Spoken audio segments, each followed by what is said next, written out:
कुछ शारीरिक समस्याएं ज्यादातर लोगों को परेशान करना शुरू कर देती हैं, जिसमें जोड़ों और घुटनों का दर्द, किडनी की समस्या और प्रोस्टेट बढ़ने की समस्याएं आम हैं। इन समस्याओं के प्रारंभिक लक्षण, उनसे सावधानियां और उपचार के बारे में Max super speciality hospital Lucknow के विशेषज्ञ doctor Divyanshu Dutt Dwivedi, senior director एवं विभाग अध्यक्ष ऑर्थोपेडिक, तथा doctor Rahul Yadav, senior director urology ने अहम जानकारियां दी, जो आपके लिए प्रस्तुत है। वीडियो के अंत में मैक्स हॉस्पिटल द्वारा कई सुविधाओं और रियायतों से युक्त एक लाइफ टाइम गोल्ड कार्ड मुफ्त में विशेष लोगों को दिया जा रहा है। उसको प्राप्त करने हेतु संपर्क करने का मोबाइल नंबर भी दिया जा रहा है। कृपया वीडियो को लाइक, शेयर और चैनल को सब्सक्राइब जरूर करें। हो तो वो वजन ज्यादा अच्छे से सह सकती है। उसके मुकाबले अगर दाईं तरफ की फोटो की बात करेंगे तो पतली पतली दीवारों वाली बिल्डिंग है। तो अगर आप एक मकान बनाते हैं, उसको अगर 4 मंजिला बनाएंगे, मोटी दीवारें होंगी, तो इसमें घुटने की ऑस्टियोआर्थराइटिस ज्यादा प्रेवलेंट है। वेस्ट में हिप की ऑस्टियोआर्थराइटिस ज्यादा प्रेवलेंट है। उसका कारण है हमारी जो जीवन शैली है वो इस प्रकार की है कि हम पालती मारते हैं, उड़ू बैठते हैं। उसकी वजह से घुटनों पे जोर ज्यादा आता है और घुटने जल्दी खराब होते हैं। तो हमें क्या करना है, जिनको दर्द होना शुरू हो गया है, जब तक दर्द नहीं है आप करिए जो चाहे करिए, लेकिन जिनको दर्द होना शुरू हो गया है वो पालती उकड़ू कम से कम मारे, जीना ऊपर नीचे कम से कम चढ़े, वेट नहीं बढ़ने दें, और वेट ज्यादा है तो वेट लॉस करें, है ना। और आखिरी है क्वाड्रिसेप्स, जो जांघ के आगे की हड्डी होती है जिसे हम क्वाड्रिसेप्स कहते हैं, उसको मजबूत करें। देखिए आपके शरीर का वजन या तो हड्डियां और जोड़ सहेंगी या मांसपेशियां सहेंगी।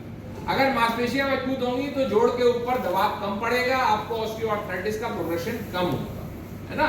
तो जैसे मैंने बोला, लाइफस्टाइल मॉडिफिकेशन, फालतू गुरु नहीं मारना है, जमीन पे बैठ के कोई काम नहीं करना है, जीना ऊपर नीचे कम से कम, और एक्सरसाइज और वेट लॉस, ये सब करेंगे तो शुरुआती केसेस में, अधिकतर केसेस में आपको ऑस्टियोआर्थराइटिस के सिम्टम से निजात मिलेगी और जो प्रोग्रेशन है वो धीमा होगा, है ना। तो अगर आप एडवांस स्टेज में नहीं है तो लाइफस्टाइल मॉडिफिकेशन से आपका काम चलेगा। कभी कोई सिम्टम नहीं आया, पेशेंट मेरे पास आता है कि सर मुझे थोड़ा सा लग रहा है, थकावट लगी है, बहुत थोड़ा भूख कम लगी है। जब इन्वेस्टिगेट करते हैं तो पता चलता है दोनों किडनियां खराब है। ये डिक्लेयर करना हमारे लिए सबसे मुश्किल होता है कि ये आपकी दोनों किडनी खत्म है। सिर्फ बॉडी ना हमेशा एडजस्ट करती रहती है, बॉडी बहुत लेट सिम्टम देती है हमेशा। बॉडी कुछ ना कुछ मैकेनिज्म देके, कुछ ना कुछ करके, पेशेंट हमेशा ये बोलता है कि डॉक्टर साहब मेरे को तो अभी पता चला, मैं तो बिल्कुल ही ठीक था। ऐसा नहीं है, कहीं ना कहीं बॉडी में सिम्टम्स आ रहा था जिनको आपने इग्नोर कर दिया कि ये सोच के चलो ये तो आज मौसम ठीक नहीं है, इसमें तबीयत ठीक नहीं है, गर्मी ज़्यादा है, तबीयत ठीक नहीं है। ऐसा नहीं होता। तो किडनी हेल्थ के लिए सबसे इम्पोर्टेंट तो एक बात ये है कि हर साल पे प्रिवेंटिव हेल्थ चेकअप कराना जरूरी है, क्योंकि कई बार पता ही नहीं चलता। दूसरा ये होता है कि जो हेल्दी लाइफस्टाइल है, जैसे 45 से 1 घंटे की ब्रिस्क वॉक या थोड़ी सी एक्सरसाइज, जिसमें एटलीस्ट पसीना आए आपको, दिन में करना अनिवार्य है। पानी पीना 2.5 से 3 लीटर पानी पीना इस सफिशिएंट है, जो सर्दियों में 500 ml कम कर दीजिए। उसके अलावा हेल्दी ईटिंग का मतलब ये होता है कि हम ये बोलते हैं कि जब आप सुबह का जो ब्रेकफास्ट है वो सबसे हेवी होना चाहिए, जो लंच होता है वो मीडियम होना चाहिए, और डिनर सबसे लाइट होना चाहिए। हम लोग उल्टा करते हैं, रात में हम लोग आते हैं तो बहुत भूख लगी, रात मीठा भी खा लेंगे, ये भी कर लेंगे, वो भी कर लेंगे, वो सबसे हानिकारक है। तो एक तो अपने जीवन शैली में सुधार लाने की जरूरत है इस प्रकार से। तीसरा, जब हम सोते हैं और खाते हैं तो उसके बीच में 2-3 घंटे का ध्यान रखना पड़ेगा, क्योंकि जो भी खा पी के सोएगा वो पेट में पड़ा रहेगा, वो एसिड में, वो अल्टीमेटली सुबह उठ के एसिडिटी और ये सब करेगा। इन सब चीज़ों का ध्यान देंगे, इसके साथ में हेल्थ चेकअप्स अपने कराएंगे, पानी ठीक से पिएंगे, अपने को एक्टिव रखेंगे और कोई भी सिम्टम को इग्नोर नहीं करेंगे, तो यही किडनी हेल्थ के लिए चाहिए होता है। प्रैक्टिकली स्पीकिंग, ये किसी भी हेल्थ के लिए जरूरी है। अगर आप प्रोस्टेट की बात करेंगे तो हम बोलते हैं ये सब काम तो आपको करने ही करने हैं। इसके अलावा हम कहते हैं जो स्पाइसी फूड होता है, जो बहुत गर्म फूड होता है, खट्टा होता है, उसको अवॉइड करेंगे, थोड़ा सा जो यूरिन में सिम्टम्स है वो कम हो जाएगा। ऑल इन ऑल, अगर हेल्दी लाइफस्टाइल का पालन करेंगे तो बहुत सारी बीमारियां कंट्रोल हो जाती हैं। किडनी खराब होने में 2 बीमारियों का बहुत खास रोल है, एक डायबिटीज और एक ब्लड प्रेशर।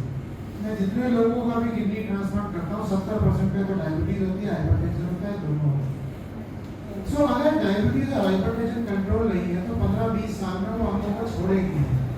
बहुत सारे पेशेंट आते हैं, सर मेरे को हाइपरटेंशन है, 200/100 का बीपी और मेरे को तो सिम्टम नहीं आता, सर मैं क्यों दवाई लूँ? अभी मत लीजिए दवाई, थोड़े दिन रुकिएगा, ये किडनी को खराब कर देगा, आंखों की रोशनी को खराब कर देगा, हार्ट को खराब कर देगा। ऐसे ही डायबिटीज वाले पेशेंट आते हैं, कहते हैं मेरे 200-250 शुगर रहते हैं, कोई सिम्टम नहीं है। अरे आपकी बॉडी है जो एडजस्ट कर रही है, वो भी सिम्टम नहीं देगी। जब वो सिम्टम देगी तो उसे कंट्रोल करके भी कोई फायदा नहीं होगा। Diabetes and blood pressure to be strictly controlled. जो उसके लिए प्रिकॉशन आपको बोला जाए, जो भी डॉक्टर बोलता है डायबिटीज का, ब्लड प्रेशर का, वो प्लीज फॉलो करिए। एक बार भी इग्नोर नहीं करना, ये अपनी शरीर के लिए इन्वेस्टमेंट है आपके लिए। प्रॉब्लम हमारी जीवन शैली में एक है, हम हर चीज के लिए इन्वेस्ट करके चलते हैं, बच्चों की शादी के लिए, अपने बुढ़ापे के लिए, आप कुछ भी नाम ले लीजिए। एक यही चीज है जो हमें अपने शरीर के लिए करना है, जो हम नहीं करते हैं, यूजुअली नहीं करते। कभी ना कभी अरे सर शादी आ गई तो हमने खा लिया, अरे सर आज नवरात्रि दे तो चलो हमने ले लिया। क्या सिम्टम को ध्यान दें, अगर ये सिम्टम आ रहा है तो कब डॉक्टर से सलाह लें, कौन सा सिम्टम चिंताजनक है, कौन सा सिम्टम को इग्नोर किया जा सकता है, और कैसे आइडेंटिफाई करें ताकि हम उस स्थिति पे डॉक्टर के पास ना पहुंचे कि जब चीज़ों को ठीक करने में हमें तो समय लेना पड़े। या कई बार होता है कि कुछ लोग होते हैं, जैसे फॉर एग्जांपल आपकी एज में जो एल्डरली एज है उसमें प्रोस्टेट की बीमारी बहुत ही कॉमन है। किसी ना किसी को पेशाब में कुछ ना कुछ जरूर होता होगा, किसी को बार बार लगना, जाना, कभी लीक हो जाना, रात में बार उठना पड़ना, संतुष्टि ना होना। तो ये सारी संबंधित जितनी भी बीमारियाँ हैं प्रोस्टेट संबंधित, जिसमें चाहे वो कैंसर हो, चाहे प्रोस्टेट का उम्र के साथ नॉर्मली बढ़ना हो, उसको हम लोग डील कर लेते हैं। अब इसमें ध्यान ये रखना है कि हमें लगता है कि एक उम्र के बाद जो भी बीमारियाँ आ रही हैं तो सब, कई बार मेरे पास पेशेंट आते हैं तो बोलते हैं डॉक्टर साहब तो उम्र के साथ तो पेशा वैसे ही स्लो, ऐसा नहीं है। जो man is man for life. अगर कोई भी प्रॉब्लम आ रही है तो उसके पीछे हम कारण जाने, उसको ठीक करें। पहले के ज़माने में होता था कि लोग सर्जरी से बहुत डरते थे, अब लेजर सर्जरी आ गई प्रोस्टेट के लिए, कैंसर के लिए रोबोटिक सर्जरी है। लेजर सर्जरी में एक दिन में पेशेंट डिस्चार्ज हो जाता है, हमेशा के लिए ठीक हो जाता है। जो पहले सुना होगा आपके घर में किसी ना किसी का प्रोस्टेट की सर्जरी पहले हुई होगी और कोई ना कोई होगा कि जी पेशाब लीक होता है, ये होता है, सब बंद हो गया, ये कुछ नहीं होता। मैं दिन के 2 प्रोस्टेट की सर्जरी नहीं करता हूँ, आज से नहीं कर रहा, पिछले 20 साल से।